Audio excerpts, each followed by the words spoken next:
Coming up in this episode of In Clear Focus. These tools should do tool things. They should do bot things, whereas humans should do human things. And that's also one big reason why we advocate for the model that we do. Earned media cuts through the noise and it gives you immense amount of credibility with your visibility. It's the type of credibility that money can't buy. Trust is the most valuable currency you can have from your audience. You're listening to In Clear Focus, fresh perspectives on marketing and advertising, produced weekly by Big Eye, a strategy-led full-service creative agency growing brands for clients globally. Hello, I'm your host, Adrian Tennant, Big Eye's Chief Strategy Officer. Thank you for joining us. While digital technology has transformed marketing in countless ways, one timeless principle remains.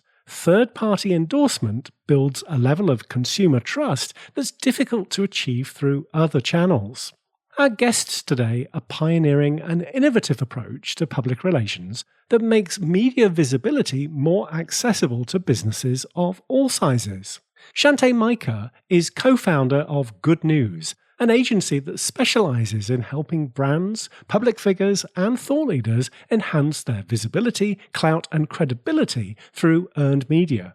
With over 20 years of experience in media and public relations, Shanté is also the author of PR Power Play, a book focused on modern PR strategies.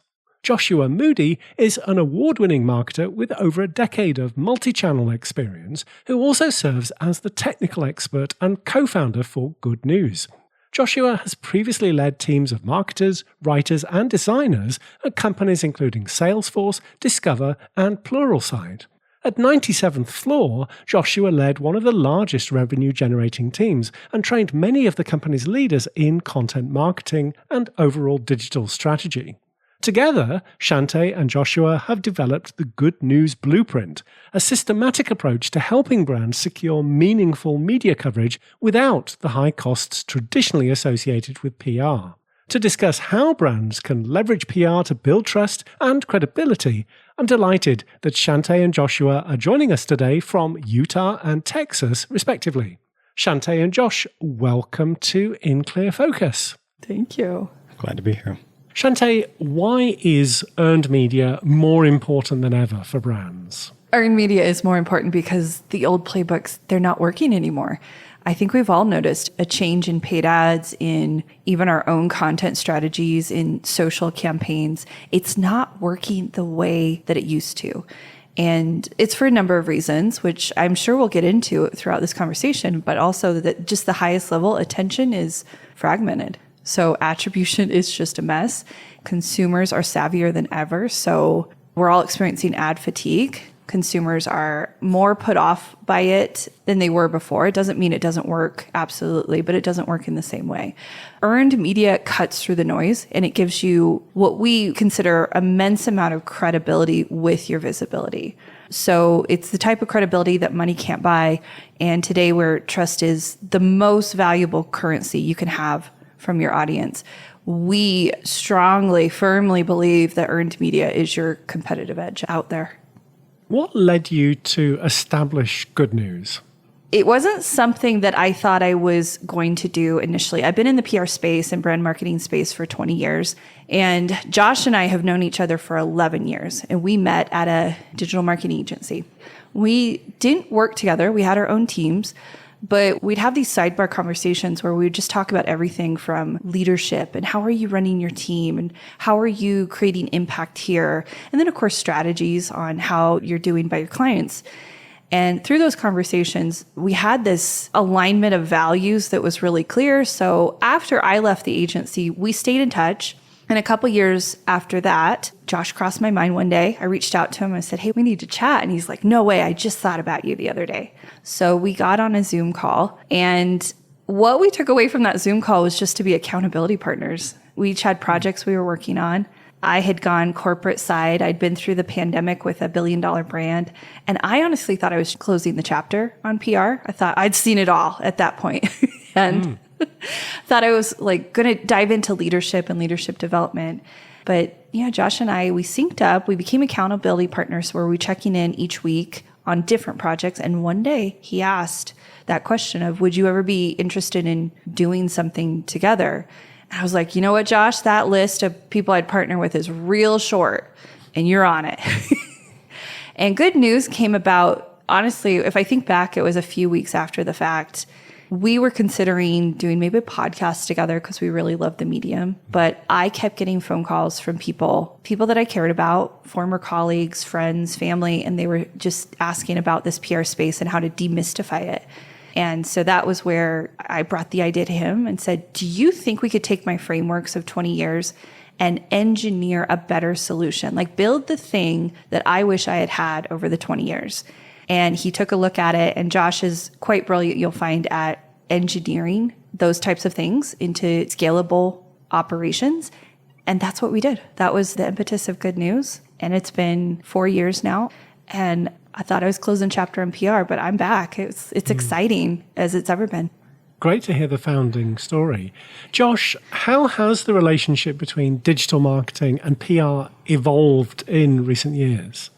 It's evolved substantially. And what I like most is I don't feel like we are through the evolution. I feel like we're just kind of at the beginning.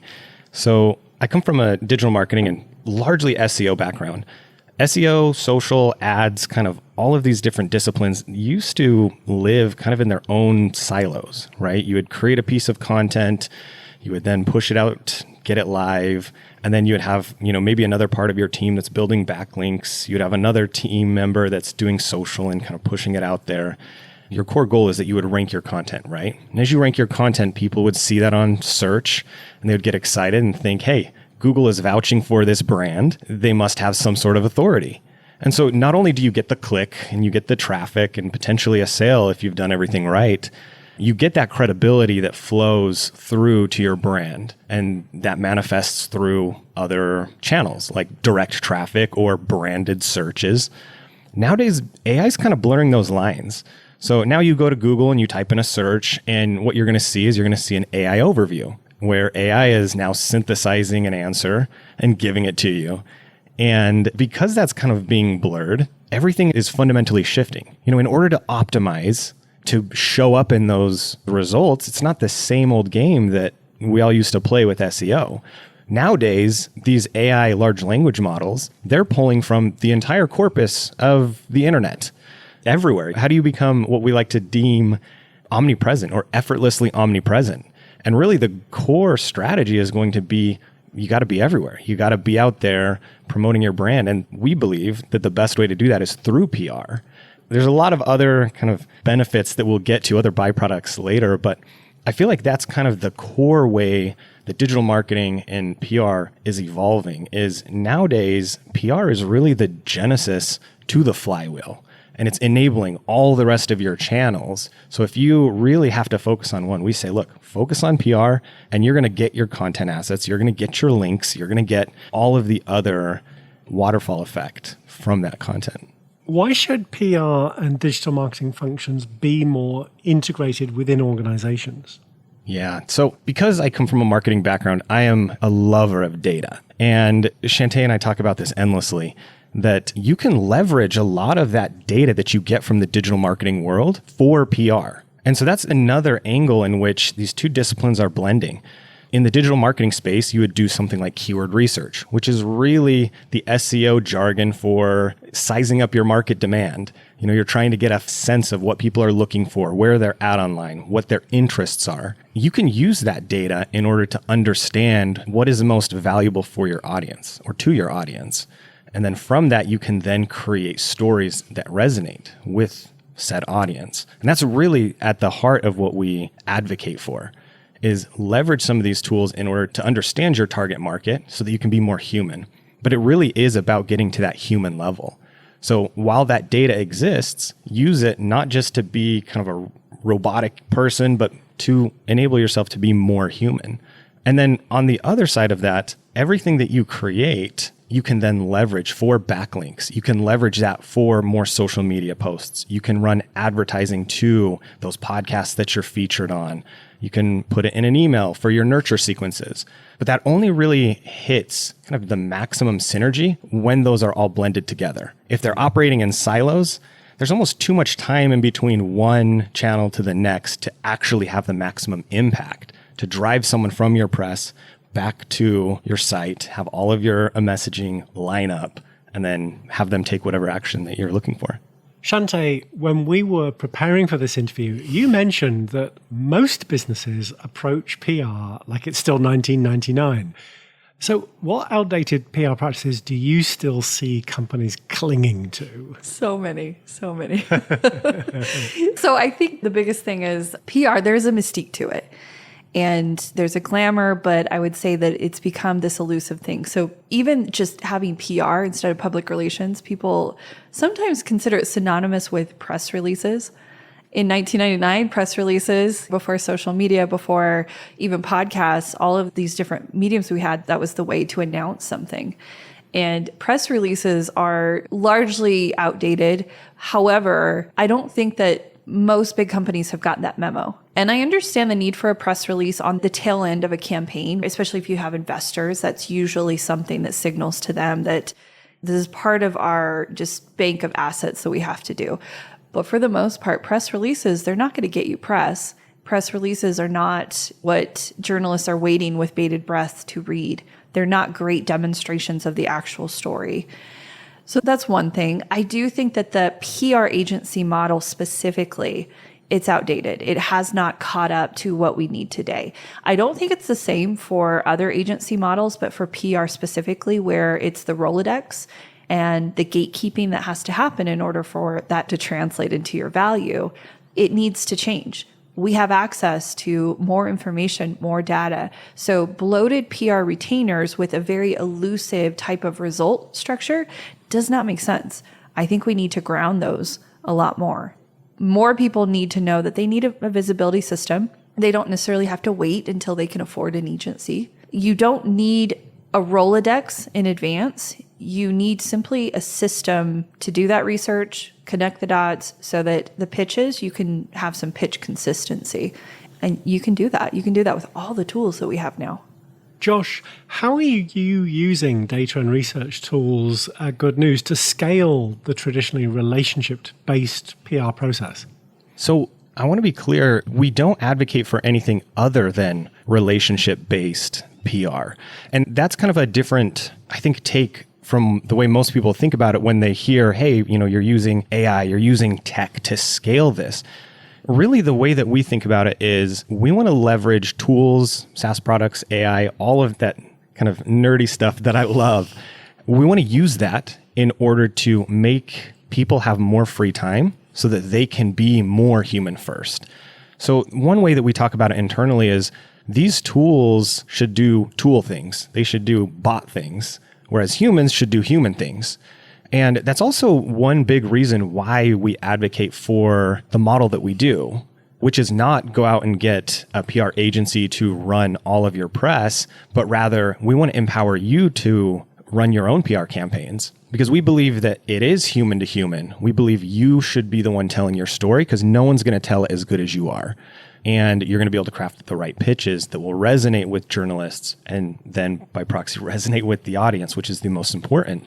So really what we're doing to scale kind of this traditionally just one-to-one approach, it's still one-to-one in terms of the outreach, but then all of the data collection beforehand, the understanding individuals. So a good way to think about this is, say you wanted to get out there in the podcast space. And instead of going and trying to find one podcast at a time, we can analyze thousands, and in most cases, tens of thousands of podcasts at a time to understand which podcasts talk about the different macro topics in your industry, micro topics in your industry. And then we can take that and run it through a series of filters. Is that podcast defunct? Have they posted in the last 45 days? And then we can go even further. Do they likely have guests? So instead of saying, hey, go out there and pitch every single podcast, we can say, hey, here's a really tight list. Here's 200 podcasts, but they're exactly what you're looking for because they contain the audience that's going to resonate most with your message.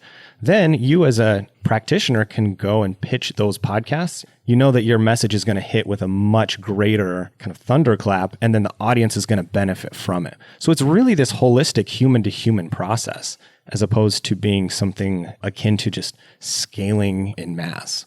Well, I can attest to the success of that approach because that's exactly how you reached out to me. Here we are.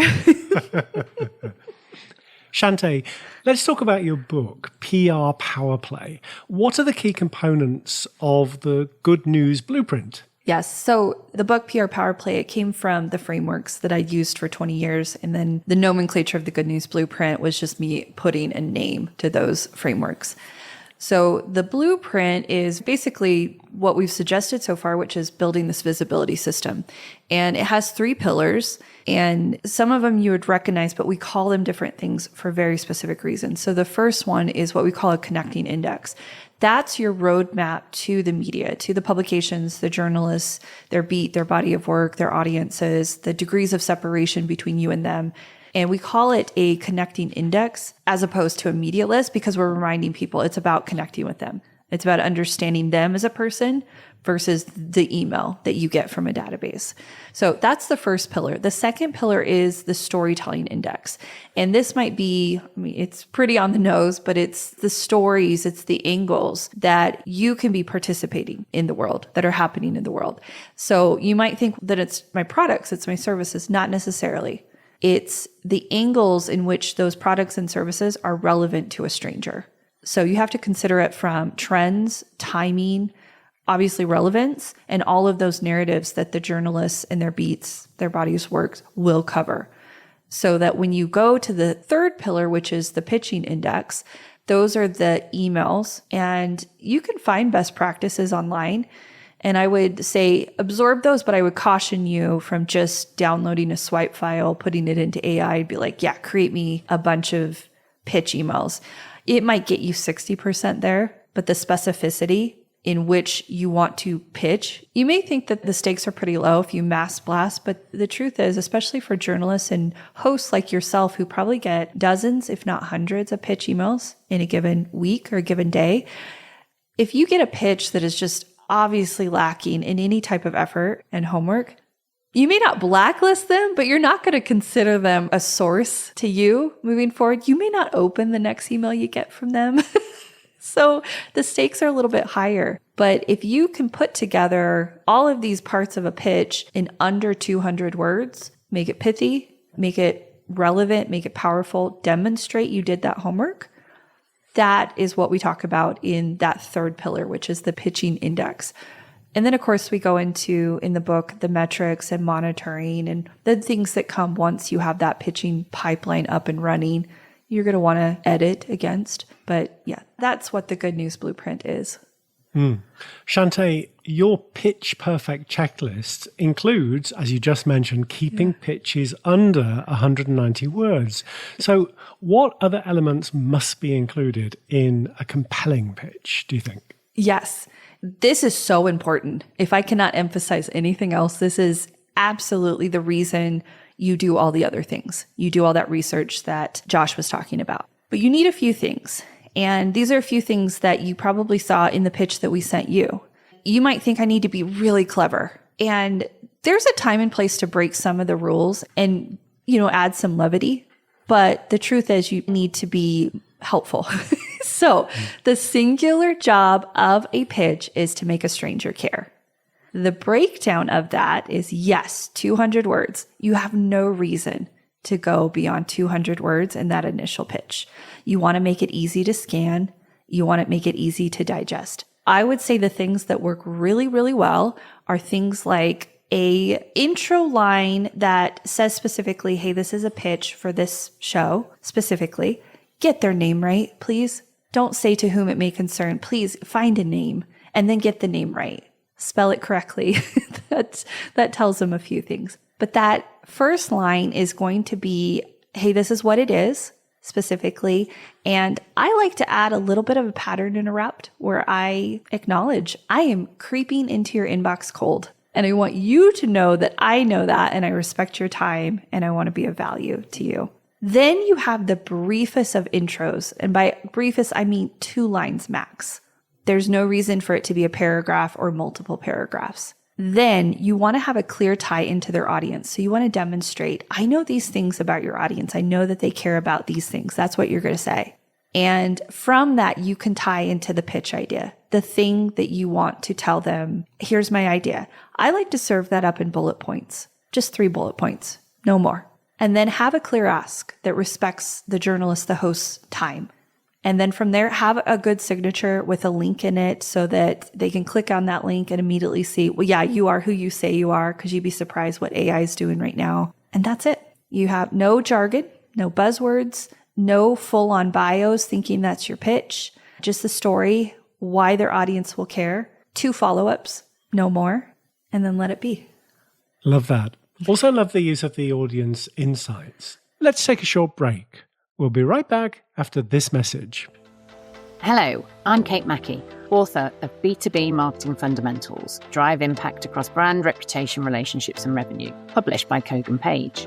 My book translates well-proven marketing theories and frameworks into actionable strategies specifically designed for B2B marketing. Drawing on over 20 years of experience, I address the unique complexities that B2B marketers face on a daily basis. This book will help you build stronger brands and drive measurable revenue results. You'll discover how to leverage AI and connected data for actionable insights, with real-world examples to illustrate effective B2B marketing in practice.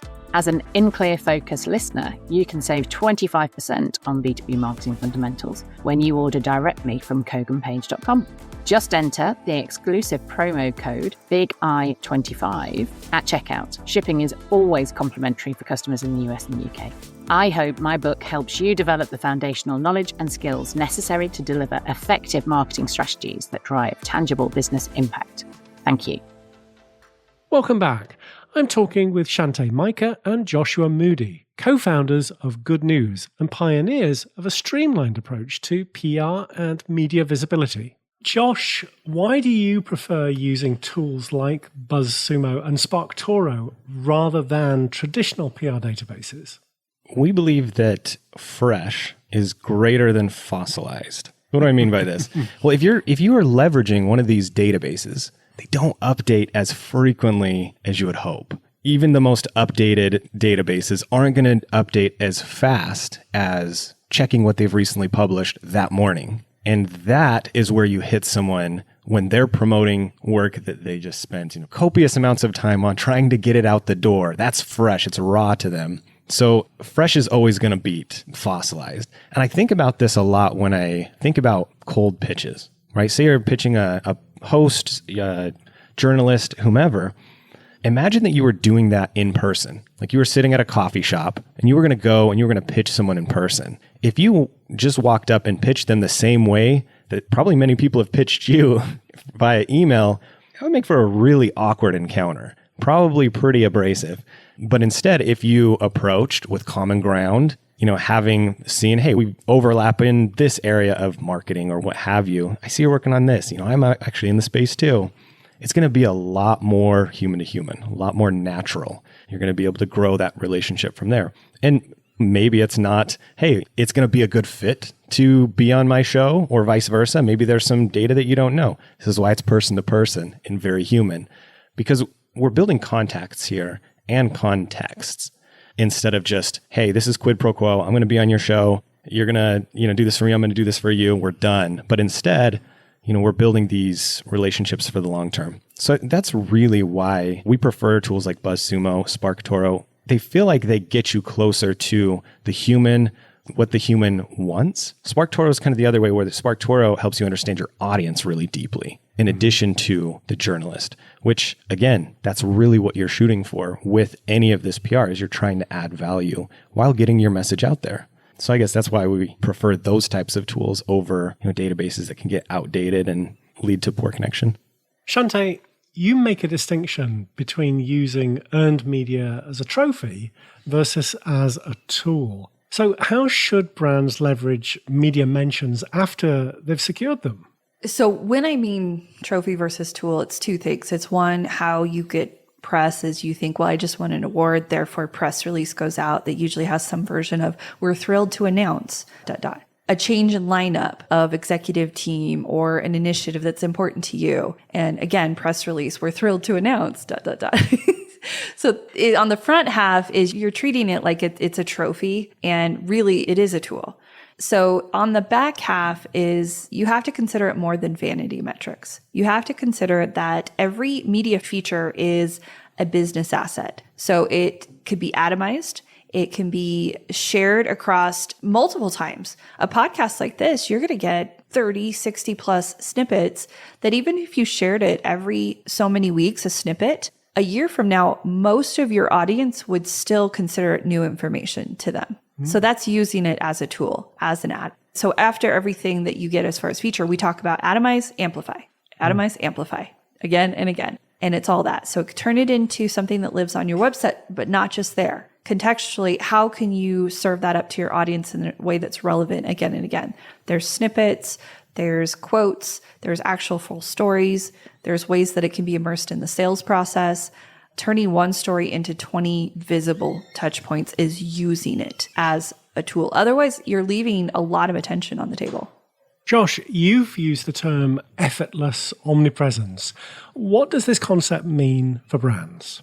Effortless omnipresence really is being such a thought leader that it feels like you show up everywhere. So when people are looking for you or looking for information in your space, you just happen to be there. You have a hot take on the specific issue and you're seemingly everywhere.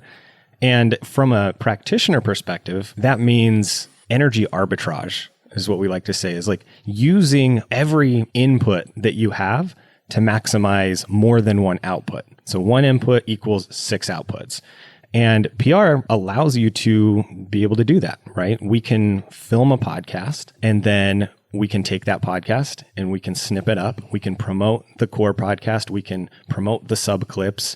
Then not only that, I know I mentioned this before, but you're going to get backlinks from iTunes, from Libsyn, from wherever it's hosted, from wherever it's shared. So that's going to aid your SEO. It's going to aid your content marketing. It's going to aid your social.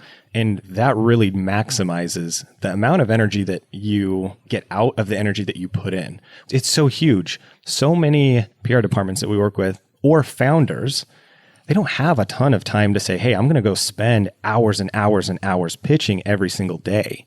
So they really do need to maximize every unit of energy going into their PR efforts for every little squeeze of lemonade that they can get.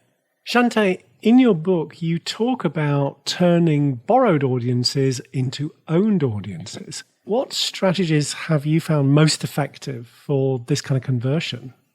First, I'll double down on that amplify, atomize. There's a lot that you can do once everything goes live initially. And even if it lives on another platform, you can obviously reshare all of that content. You can retarget through an ads campaign. This is where your understanding of digital marketing comes in really handy with amplifying and atomizing. There are CTA bridges. BuzzSumo did a study and they found that I think it was upwards of 50% of journalists are open to you talking about something like an offer. So having something prepared, obviously it has to be really easy. So a simple link that people can remember wherever they're from. And if it's not clickable, it's something that they could type in. So as direct traffic, and have a high value gift, something we couldn't call it a lead magnet or a training, something that would be the next nurture sequence to anyone listening and resonating with what you're saying. And then of course the post feature nurture and workflows. I think there's two audiences. You have to consider the journalists. There's a lot of ways to keep rapport with a journalist, and it's not just pitching them. You know, it's noticing their work after the fact. Mm-hmm. It's resharing their work. It's commenting on their work. It's amplifying what they're doing and the value they're producing and acknowledging that. And then it's the people that do find you. We find a lot of people come to our website, they opt into one of our lead magnets, and they're the best person because they come from a podcast like yours and they have a relationship with you. And they think, well, if Adrian says these guys are okay enough to be on a show and you put in all these positive deposits, they come to us and they're like, yeah, I don't have these barriers. I don't have these walls put up. So those are probably the two specific strategies that I would not misjudge how effective those are. Josh, beyond counting media mentions, how should brands measure the success of their PR efforts? Yeah, that's a great question. My answer is the unfortunate, well, it depends. And let me give you some context. It really depends because what we find is when we're working with brands that are just starting out, so say they're young, they're emerging brands, they haven't had a ton of PR traction quite yet. There could be a few reasons why. maybe it's they don't have the skill set, maybe they don't understand exactly how to do it, or maybe there are a lot of nerves involved with getting out there and spreading your message. And Shanté and I can speak to the entrepreneurial aspect. When you're building something, it's your baby. And so getting out there and telling that story, there can be a bit of apprehension. So what I would say in the beginning, the core thing to track is kind of those first few podcasts. We always advocate for podcasts. Podcasts are so amazing in terms of energy input to output. But if you're not looking to do podcasts, your first placement in the media, there's a lot of psychological reasons why I say, hey, before you start getting too deep into the metrics of tracking, dial it back to getting your first feature and then your second and then your third. The psychological benefits are you're going to overcome the fear of getting out there and sharing your message. The second thing is just because you're creating something, or maybe it's a brand you're working with, you might think you know how to tell the story really well. But when you actually get into telling that story, things might change a little bit. You might say something and feel like, oh, why did I say that? Or, oh, that came out a little bit clunky. So those first few features that you get really teach you just as much as anybody else how you should position yourself and how you can phrase things really well. So it not only squashes that fear, it helps you refine your message, but then also helps stress test your message moving forward for pitches, because you're going to find out what resonates, what doesn't resonate, and move on from there. So that's kind of the first milestone that we advocate for, is time to getting those first few features. Because what we typically find is once people get those first few features under their belt, they're on fire and they're excited. And they're like, wow, I just saw myself go live on this podcast. I shared it. I'm getting all this positive feedback. Now I want to do more. And the ball is rolling down the hill. Now, if it's a company that has a little bit more exposure, been out there for a little bit longer, one thing that we talk about a lot is the consistency of those features. And the reason for that is Shanté and I both believe that PR isn't just one big campaign and then you're done, and then move on. But it's a system that you put in place that you can massage for the long term. And there are so many positive benefits of doing it that way.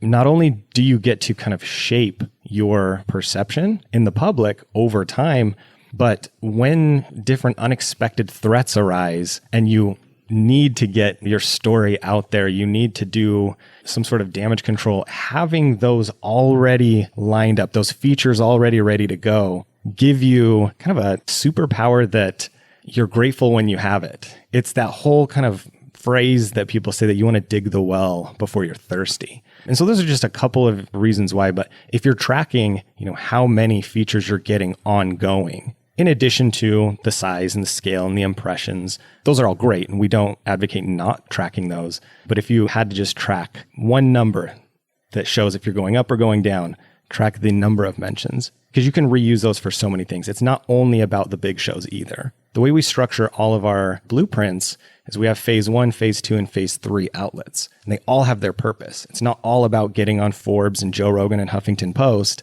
It's about leveraging phase 1 outlets, phase 2 outlets, and then to work up to phase 3 outlets. So even those seemingly small emerging outlets are going to be incredibly beneficial to you. Great advice. Shanté, if listeners take just one action after hearing this conversation to improve their PR efforts, what would you recommend? Here it is. This is the bridge. Go to highgoodnews.com, and that's high as in hello. So highgoodnews.com. What we have is a banner, and you can opt into this banner. We have a little bit of an intake. It should take you about 2 minutes. And then in about 2 days, we will return to you a sampler of what that connecting index could be for you, and specifically to podcasts. So it would give you an idea of where to start. Podcasts are, we think, a perfect pace for anyone to start, and then fold in industry and digital and contributing authorships and eventually leverage things for top national. But get started. We'll help you. Just go to highgoodnews.com. Insightful and practical conversation. Loved it. Shanté and Josh, thank you both very much for being my guests this week on In Clear Focus. Thank you. Appreciate it. Thanks again to my guests this week, Shante Micah and Joshua Moody, co-founders of Good News. As always, you'll find a complete transcript of our conversation with timestamps and links to the resources we discussed on the In Clear Focus page at bigeyeagency.com. Just select Insights from the menu. Thank you for listening to In Clear Focus, produced by Big Eye. I've been your host, Adrian Tennant. Until next week, goodbye.